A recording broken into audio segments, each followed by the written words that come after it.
Just ignore that. Our land use standards, things like critical facilities and affordable housing. Those are just some of the items that would be considered in a comprehensive plan, but it's also a good way to help other plans communicate together. And being intentional in this plan assures a balance between residents, development community, tourists, and visitors. So it's just a good way to begin the conversation about changes that we want to see made in our community and how we grow into the future. Also, I must say that equity should be a major driver of that conversation as we look into the creation of this plan.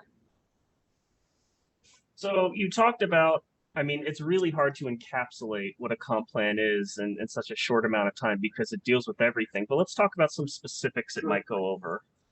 Like if people were to ask, like, well, does it have anything to do with internet? Does it have anything to do with tourism? Does it have, what does it involve and what doesn't it involve? Yeah, so let's talk about a couple of key examples here, and the group can expand upon those as well. You mentioned broadband. A lot of people don't realize that broadband is a huge challenge in our county, especially out in the rural areas. What does that look like in the future? Will Starlink be the future of our broadband? A lot of these things need to be looked at, not again, just from a now perspective, but what do the futurists say about the next 20 years? Because the decisions we make now impact our ability to grow into those changes. Other things to think about are, as the county continues to urbanize, sidewalks, greenways. And a lot of people that move here sometimes don't understand that our infrastructure is exceptionally limited. By that, I mean the provision of water and sewer. Folks move here all the time out into the country, into the more rural areas, and their only choices are wells and septic systems. So it's taking a really deep look at our rural areas compared to our urban areas and deciding where we need to locate our infrastructure so that we grow in a sustainable and equitable way into the future. Awesome. And that's why it's important that Jessica Trotman is here, the Planning and Development Director for Black Mountain, because Black Mountain just finished their comprehensive plan, or they will finish their comprehensive plan soon. We finished it in June. You it was did adopted in June, yes. So it was a 20-year plan also. So it's interesting for Buncombe County to be starting this when Black Mountain is ending it, so we can come up with some perspective of like, what did your comp plan kind of entail, and how did it really affect the last 20 years? Like, did it stand up to time? This was an update to an existing comprehensive plan, and it was truly an overhaul to that document. It brought modern planning theory and best practices, and really works to balance ambition and practicality. Plans should not sit on shelves; they need to be actionable and useful to anybody who picks them up, whether it be somebody who's applying for a permit or a council person, and also obviously for staff. I think a lot of the questions that we had at the beginning, what is a comp plan? Planning is kind of a slippery or nebulous topic to a lot of folks who don't interact with these documents on a regular basis. And so explaining the concept of this planning document being a guiding document, not a policy-making document, and that it's constructed in a particular way where it identifies a vision, it has goals and priorities that are sectioned out in chapters based on community input, and it makes policy recommendations and an implementation matrix of how to achieve it. So it truly is a roadmap of how to achieve those things. It's not a lengthy discussion on those items. It provides some context, and then it provides those strategies of how to get there. So those were the pieces that really helped folks understand what we were actually creating. And the community input was wonderful, but certainly it was complicated by the COVID-19 pandemic occurring right after our meeting. Our first meeting had the biggest recorded public input attendance in Black Mountain history. And it was very exciting to have everybody's enthusiasm. And then soon after, we said, oh no, well, maybe we'll be able to get together in May. And so we waited. And unfortunately, that was not the case. But we had to go online and really retool what does community education and outreach look like in the planning process when we can't gather. At the time, we did not know how to gather safely. We've learned so much in the last 2 years. So that was a huge shift to move into that virtual environment. So, talk about a little bit about your plan, like the plan that was completed, and like how close you stuck with it, or like, I mean, it's like you said, it is a generalized sort of nebulous sort of plan too, because you can't be like, this is going to happen here, but it can be a roadmap. Tell me more about this roadmap. So I think we are a small town, but we are not spared the challenges of a big city, whether it be unfunded federal mandates that we have to deal with related to like stormwater infrastructure or water quality, or to these very challenging social problems that planners grapple with all the time, like affordable housing. We have to figure out a way to do that that is both ambitious but constrained by the reality of available resources, whether it be land availability, staff, funding, or any number of things that ground our practice. And I think our plan is very successful in reckoning with that. It is ambitious, but it's practical. Some examples are, we have lofty goals of wanting to be a very sustainable community. And I do not mean that in a greenwash sort of sense of the word, but in a very holistic sense.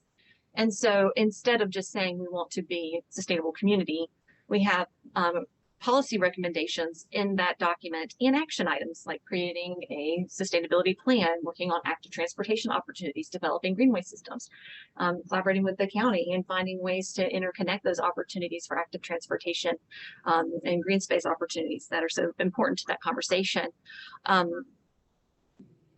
This plan is useful in helping form budgets, deciding how we're going, setting priorities. It's the first thing we reach for when we have funding availability for our grant. How can we align these opportunities with the expressed wishes of the community? Not too long ago, someone who moved to Black Mountain, he sat down with me and he said, "What do you do? What does a planning director do?" And for the many hats that we wear and many topics that we work on, it was kind of hard to distill that. And I said, it starts with my comprehensive plan. I don't do anything without checking it against that. It's not a to-do list, but it helps inform that decision-making process. And I do think that equity is at the heart of all planning efforts, because without that balance, your plan will not be successful. And I like what you said about how it was the most popular meeting you had, because it shows that community involvement and community interest is really heightened with something like a comprehensive plan. And that's why it's so essential that we have concepts like equity, like true engagement with the creation of this plan. So we're going to ask Rachel to talk a little bit about the importance of those type of things and how as a community we should gear up for this. No, I absolutely echo everything that Jessica and Nathan said. I think that for something like the comprehensive plan, we really are thinking about what our community is going to look like, what it's going to feel like for our families, for our children, for our neighbors, for us. And so that is a long way to think about, but as we think about equity as not an add-on, but a lens, and we think about, okay, each piece of this needs to be looked at from an equity lens. So like something that Nathan said that just struck me, we were talking about greenways, right? So the 3 pillars of the comprehensive plan are land use, infrastructure, and key community needs, I believe. And so just thinking about something like that, greenways in communities of color, greenways in some of our more marginalized communities, where are they? What does that look like? You talked about sidewalks, Jessica. I mean, we know that walking 30 minutes a day, 5 days a week can drastically decrease your chance of heart disease, especially in Black women. And so thinking about how do we, and in a county where we've declared racism a public health crisis, all of these pieces are completely woven together. So, to your point, Max, being able to have as much community input as possible is essential. We want to hear from everyone. I think that our team has done a great job of putting up a lot of things online where people can interface. There's opportunities like this. I know that this will also have a lot of engagement, and kind of to Jessica's point. But yes, I mean, I think that voices that haven't been heard, we want to hear them. And so that also means that it's incumbent upon us to do the work to get out into the communities, but just know that when we come, we genuinely do want to hear from you. And I think it's important to jump on what you said and think that this is not Buncombe County, the government's plan. We don't want it to be Buncombe County, the government's plan. We don't want the dog to wag the tail. We really want the community to be involved in the creation of this plans. Can we talk about that a little bit? Yeah, so that is the basis of a comprehensive plan. It's the community vision, how we all come together. Now, we know there will be disagreements. There will be passionate conversations that occur along the way on areas like density, on any number of areas, especially when we talk about infrastructure and traffic and the things that, you know, planners typically hear about on a day-to-day basis. Also looking at social equity as it relates to things like affordable housing is definitely connected with economic diversification. Offering higher paying jobs can lead to a better outcome in terms of housing. So we're at a perfect intersection. One of the intersections we really want to hit is the topic of regionalism. We know that we really have to come together with our topography, with our specific challenges, to come together and make sure we cast the net wide and talk to Henderson County and our municipalities here, Madison and McDowell and Haywood and the communities very close, because what we're starting to see is with our popularity, again, comes those challenges where you start to lose folks that can't afford to even live here in the county anymore. And so it is that larger conversation to understand what other governments are doing so that we create a conversation of silo deconstruction. Jessica's plan shouldn't just be the plan that lives in Black Mountain, because once you get to her border, it continues on into Buncombe County. So where can we find an intersection of pedestrian opportunities, recreation opportunities, connecting disenfranchised communities, and expanding that conversation beyond what was maybe historically done? So I'm not Max Tainter right now. I am Mark Painter. And I am going to come to one of our upcoming community meetings, or I'm going to leave feedback associated with this comp plan. What is the type of information you're looking for from me, Mark Painter? Well, Mark, I'm headed out to your community, and your community is in a very rural corner of the county. You are on well and septic. You don't have the urban opportunities that can be found closer to, say, the city of Asheville. You also have a terrible broadband problem out there. We'd like to hear about if you have any specific issues as it relates to being able to get to a community center. Do you have access to a library in your area? What sort of improvements would you like to see that can come, that the plan can address? We talk about a fancy term, it's called concurrency management. The premise of concurrency management is that as you grow into the future, we make sure that an equitable amount of services are located in the different areas based on urban levels of service and rural levels of service. The idea is that you would have access to something like a library, a community center, you'd have enough police protection, you'd have enough fire protection, because even fire protection across the county is sometimes not an equal game. The county has plenty of areas that have private infrastructure and driveways that are not maintained by the North Carolina Department of Transportation. We had Tropical Storm Fred do immense damage to a lot of this private infrastructure. So we also need to ask you about climate resiliency and being better prepared to handle that next storm. Those are the kind of things we want to hear from you. And for anyone who joined in late or didn't catch the beginning, if you want to leave a question or comment or join the meeting, visit engage.buncombecounty.org. And there's a link there to the Zoom call we're in. But otherwise, I'm going to be monitoring the Facebook chats we get, and I'm going to be monitoring the comments left on our public input portal at engage.buncombecounty.org.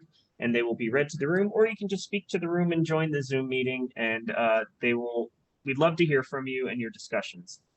So now that that's said, I'm going to go back to what you just said and say, that's awesome. I love that. How do we incorporate future planning into everything happening right now planning? Sure. I'm glad you brought that up. Back to that conversation about the comprehensive plan being a basis. What Jessica says, the first thing she does when she's asked something is to pick up the comprehensive plan. It helps elected officials make decisions about where to put budget dollars.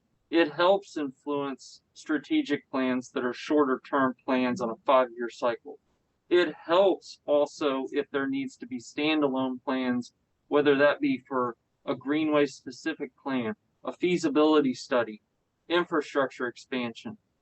This is the plan where you capture your goals, objectives, and policies that are refined from the community, that work through a steering committee. And the steering committee, by the way, is comprised of subject matter experts. It is comprised of a diverse group of people from across the county, from all geographic regions and townships, that come together and serve as reviewers and guiders and work with staff. They work with commissioners. They're a direct conduit to commissioners. They work with the planning board, the consultant, and the technical advisors along the way so that we make sure we have folks that represent, again, the county as a whole and not just one set group of folks. So, Rachel, what do you think this plan would look like if we didn't have the community input? Being candid, it's going to look very static and very stale. And I think that one of the most enjoyable things about living in Buncombe County is how vibrant it is. And there's a huge diversity here in our county, both in our kind of center area here in Asheville City, and then out into our rural areas. And I think it's very important that we hear from everyone. And I want to stress and support what Nathan just said about hearing from our rural residents and hearing like, what are the infrastructure needs that you need to feel engaged in our community. I think that that's one of the biggest parts there. You know, I say, yes, we want you to be engaged, but do you feel like you're a part of Buncombe County? Do you have the services that you need? Do you have the things that are specific to you? So I think without that, we would be missing a lot of opportunity to serve our residents and our neighbors. And Jessica, what are some pitfalls that you think are good to avoid in this line of thought? If I'm a citizen out there, what are some things that like I might be misconceiving about a comp plan just having finished yours? Oh, there are a couple of things. When you are working in all planning documents, that should in defensive planners, we go through this exercise in all levels of planning. Comp planning is unique in that it has such a broad scope. So the input varies in the type more than, say, a small area plan or a bike and ped plan. You think about your comp plan as sort of like this umbrella, and then you have these sub plans under it that really distill to shorter term goals. But as a citizen, when you get the planning director in a room, you may feel like now's a great time to talk about your neighbor's dog barking, or something that's really hyper specific to you that's really bugging you. We want to hear those things. We want to help you with those things. But that's just not really the opportunity. Like that moment, we're going to lose opportunity for meaningful engagement if we get a little sidetracked on things that are just kind of weighing on us in that moment. Also is managing the expectation of how public input works through the process. In my experience, sometimes people, they provide a comment and they expect to see it reflected verbatim in the planning document. Not all comments make it in that way. And the process is there for a reason. It's valid, but it may not be practical. It may not be a legal idea. There's all sorts of great ideas out there that we just can't do because we're constrained as a government entity of what we're able to do.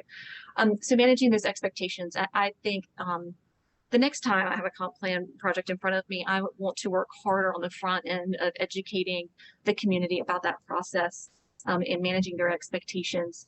So to know that their input is critical, but it does have to be shaped into something that is, that can be implemented. Well, Black Mountain just finished their plan. Are you planning another 20-year plan? No, but I am doing a stormwater master plan update, so it never stops. It never stops. Okay, so engagement is obviously essential with a comp plan, and your involvement, your input, what you think is important. If you live out in Swannanoa, if you live in Sandy Mush, if you live in Fairview, if you live in Inca Candler, if you live in Arden, South Asheville, Fletcher, it's going to look different everywhere we are because the needs are different geographically, and Buncombe County is pretty large. Doesn't seem through it when you're driving through it quickly, but there are a lot of different communities with a lot of different needs. And we want this input from people because Buncombe County, we can do our best to look into the problems associated with all these areas, but it's really the people who live there that are the experts and letting us know how we should focus this plan. And like Nate said, and like Jessica said, this is a document that every time we do something, we're going to pick it up and say, is this going in the direction that our community is finding the most important right now? So if you visit engaged.buncombecounty.org, there are a list of meetings. There will be numerous meetings. They're going to be virtual. They're going to be hybrid. They're going to be in person, however you're comfortable going. Or if you just want to email or call in to provide that input. And these are going to be more than just providing input meetings. These are going to be like, we really hope they're like community gatherings of like discussion and really in-depth talk about like how do we all, not us, because we're not going to be working here in 20 years. How do we make a document that's going to reflect how we want the future to look? Max, can I pick up on something you said? Because I think it's really key here. We have been very intentional in involving the youth in this process. On our steering committee includes youth representatives. The youth are the ones that are going to see a lot of the outcomes of this plan. To that end, we've created student activity kits that will be used in schools across Buncombe County and within the municipalities.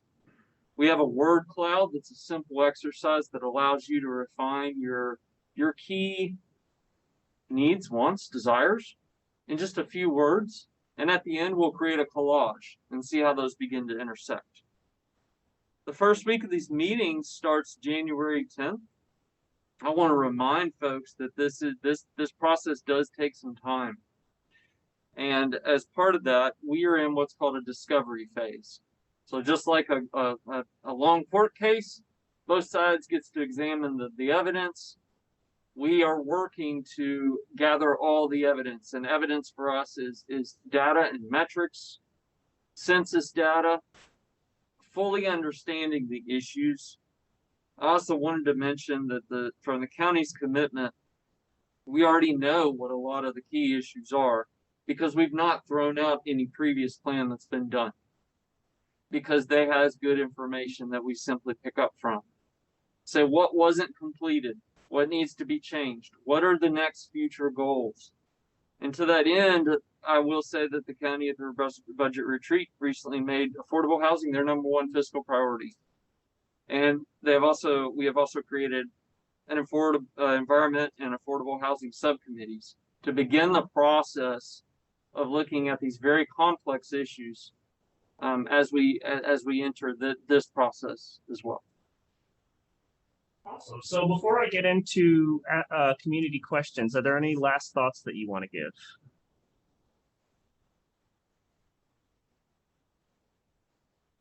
Go to the website, Buncombe County 2043, and sign up for the newsletter. It's the best way to stay informed. It's a free process that allows us to gather more folks into the conversations. We'll continue to grow the website with the help of our communications folks.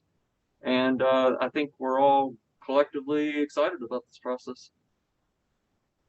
Okay. So this is the point where if you're on the Zoom call, if you're on Facebook, or if you're on our engage.buncombecounty.org portal, we are looking for your comments. We got one came in from someone named Janet T that asked, how will you ensure that citizens drive this process and not developers? Okay. Because public input comes from the citizens, and citizens have their own private like business priorities aside from their personal ones. Sure. And I'll start, and then I'd love for y'all to pick up on this, but this is why it's ultra important to hear from everyone and not just one group. The way we've set this up is to make it intentional to allow everyone to be heard. So as residents have concerns about development, I can tell you this, the development community and residents, they're both necessary. It's a balance beam. It's a way to create a sustainable community We know we don't have enough supply to address affordable housing needs. We know we have to diversify the economy. We need more commerce. But we can also do things that are different from the way things are done now. And the way to do that is to have the conversation through a comprehensive plan about some changes we might want to see. There might be goals, objectives, and policies that address things like changing the way certain projects are reviewed at certain thresholds. So absolutely, this is the opportunity to address the key concern that was brought up in that question. I'd like to piggyback off of that. I also want to just thank Janet for asking that question. But I think that where equity comes into this piece is that we do want to hear from everyone, but also that's the opportunity that folks can share with us, about where they live, their homes, and that this is what we need. And so in as much as affordable housing is our main driver, we are looking to be able to create what that looks like. And if that means that, certain developers or certain developments don't fit with what our plan is and our needs are as communicated to us by the residents here in Buncombe County, then we'll know, kind of which way to blow and what to do. And so those are the ways. It's really by what Janet just did, by asking those questions, bringing it up and bringing it to us to discuss. We absolutely deal with this question in developing our comprehensive plan as well. And the result of the comprehensive plan update is that now we are developing our first unified development ordinance. And so your development regulations are informed by your comprehensive plan. And that is really where rubber meets the road for implementation of those strategies and goals that are established. Not everything, some things are programmatic and things of that nature, but particularly in related to development, being able to go from that one big process into another even more detailed process. It's a big lift, but that is how we have to make that change. Okay, awesome. Let's look. When will the series of public input sessions be publicized? So you can view the public input sessions on our website, buncombecounty.org/Buncombe 2043, or is it Plan 2043? Either way, if you visit engage.buncombecounty.org, you will see it's our new public input portal. All of the information about the comp plan and links to Buncombe County's website will be available there. And that's where you can see all of the dates. The dates that are in person will give the address. If it's a hybrid meeting or a virtual meeting, the link will be available there. And that's how you can join those meetings. I understand this is a big concept and some people might be listening tonight and want to marinate on it a bit before they figure it out. But we're here to take definitely more questions and comments from you here. So we got a comment from Rachel Bliss about the importance of what type of businesses we recruit and meeting sustainable green development, and all of the comments like that we're going to take and we're going to incorporate into our plan. Here's a question. Why are we doing this now? Have we had one before? Yeah, great question. And this is another education piece. So the county's first comprehensive land use plan. So I want to draw a distinction here with that word I just said. Comprehensive land use plan, meaning that plan, which was adopted in 1998, is the current plan we're working off of and addressed land use. The idea is that we're going to move into a more wholesome plan that's an expanded look at other community needs. As Rachel mentioned, one of the key pillars are those other community needs. Things like aging population. As we continue to see more folks retire here, as our population continues to age, what does that look like? Well, it looks like we need to look at housing options that might be single level living, varied options. We know that the future generations, the millennials and the zillennials, don't care as much. They don't have the same preferences that, say, the boomers did. They don't mind living above a garage. They don't mind living in a basement. These are the kind of things we need to really hone in on in order to sharpen what our needs are going to be in the future. We also know that emergency repair is a big deal in keeping someone in their house, keeping affordable housing stock affordable for the folks that live there that don't have the means. a failing septic system. Also identifying where small area plans, areas like Swannanoa and Candler and Emma, places that have definable centers, but they're not incorporated. Leicester is another good example. These are the top things that this plan, in an expanded fashion, would look at, not just only land use components when people traditionally think about zoning. To go back to the 1998 plan, we're currently working on an update from 2013. There was another update that preceded that. Another thing that folks sometimes find a little jarring is that countywide zoning has only been around for just over a decade. So this is why, given our growing pains and given where we are today, that this is absolutely fundamentally the time to address this now, before issues continue to bubble up to where we just get to a place that's completely unsustainable without a wholesome plan to address these key issues. Awesome. So we have a question from Alexandra. Is there any thoughts on dealing with open use zoning in the county and how that may affect residential communities? It's kind of a planning and development question. How do we make this a comp plan question? Absolutely. And I knew this would come up. Open use, back to when the countywide zoning was thought about back in 2009.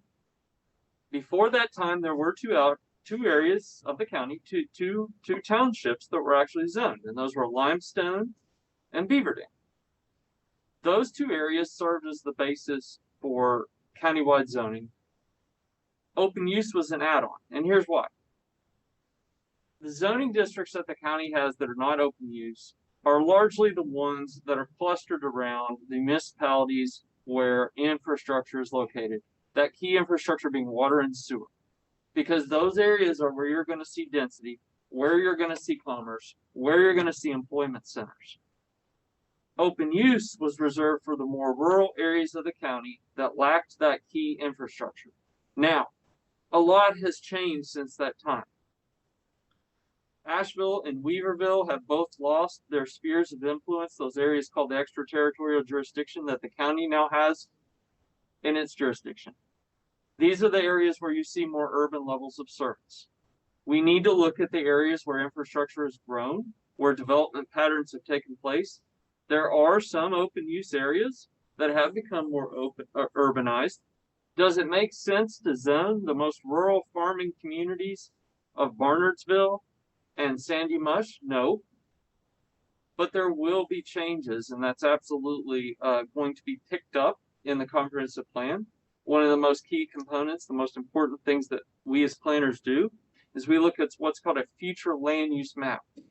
That future land use map takes into consideration that 20-year view of what technologies may change, what industries may change, patterns. So again, back to that all-important discovery phase that we're in now that influences those decisions. Great. Okay. So we have a steering committee for the comprehensive plan. What is their role? Steering committee was chosen. They were chosen by commissioners. We had a very healthy response from the community. I believe we have 23. Please don't hold me to that. I might be off one or two. Anyway, these are your subject matter experts. So you might have someone that's knowledgeable in greenway development. You might have folks that are knowledgeable in commerce. You might have folks that have lived out on their farm out in Sandy Mush all of their life and understand agriculture. And then you might have someone that understands key concerns in a particular area like Emma as it relates to the challenges associated with things like gentrification and also diversity and equity issues.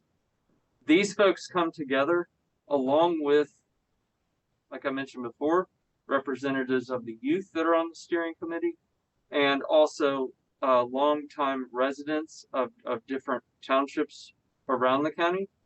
And they come together to serve as reviewers and guiders. As we start developing goals, objectives, and policies, you will start seeing the marriage of different groups like the planning board and the commissioners and the steering committee come together for joint meetings. The most important thing that we do is we digest all the feedback that we get from the community, and you start refining that into those goals, objectives, and policies. And that is the meat and the potatoes of the plan itself, because those influence changes that we're going to make in future text amendments for the code of ordinances that the county has, whether that be a zoning ordinance, subdivision ordinance, junkyards, you name it. We have a lot of ordinances. So speaking of the future, and maybe Black Mountain can shed some light on this too, how long does planning a comprehensive plan take? And like, how long, we always want community input and engagement, but how long open is this window? What are the next steps? What's the timeline? Your timeline is going to be longer than mine, because you have a much larger jurisdiction. Our community input phase was definitely expanded because we had to redesign everything midstream, and we wanted to, have sort of a quiet period, and then we sort of compensated for that by having all these virtual events. We took in total about a year, but I would say it could have been faster had we not been dealt some curveballs. By comparison, I think you're looking at what horizon? Really 2 to 2.5 year window, and you're right. 667 square miles is the county, and some pretty significant issues that either have only been touched on or not addressed to the extent that we need to look at. Let's not forget too, we're home to the Blue Ridge Parkway, 2 areas of national forest, pristine watershed that's Barnardsville. We've got some significant things that take the time to get it right so that we all come together so we don't create new divisions.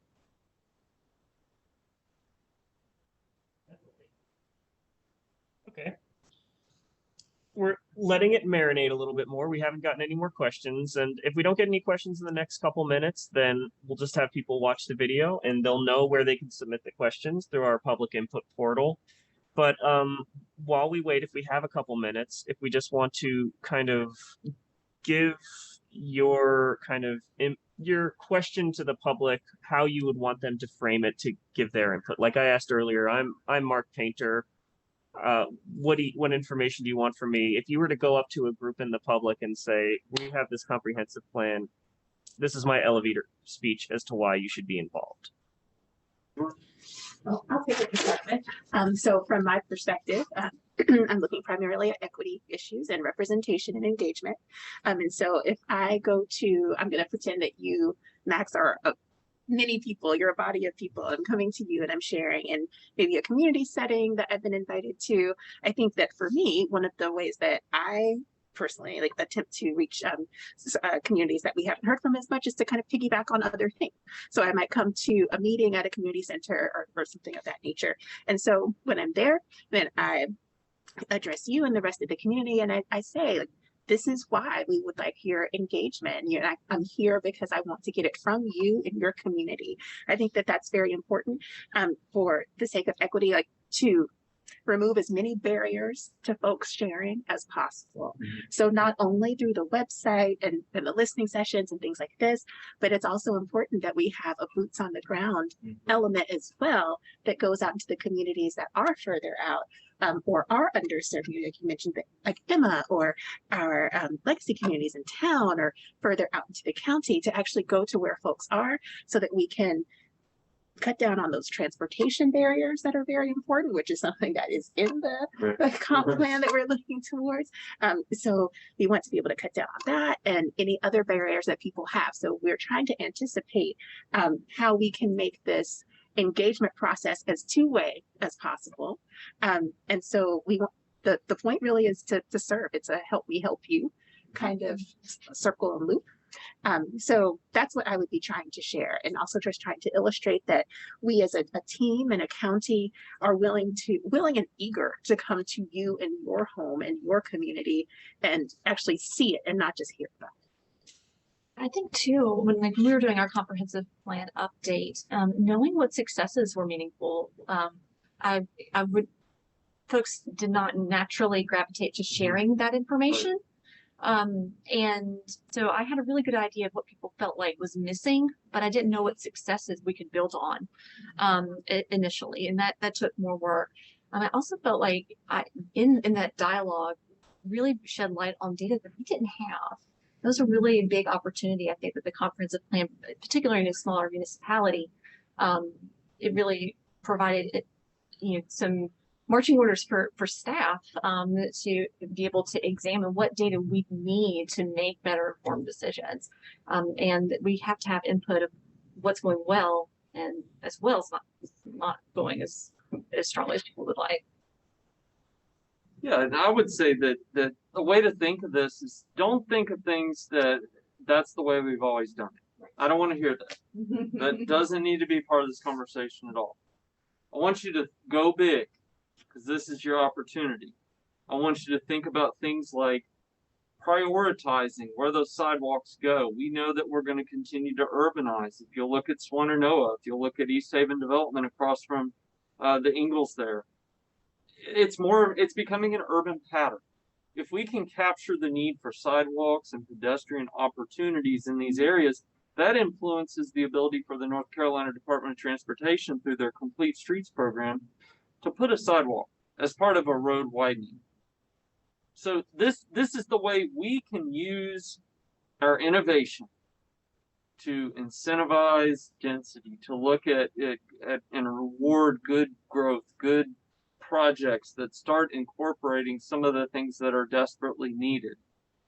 So again, innovation is totally within our wheelhouse. We just have to get together to come up with collective ways to solve some of our problems. And part of that, and the most important part of that, is to hear from you.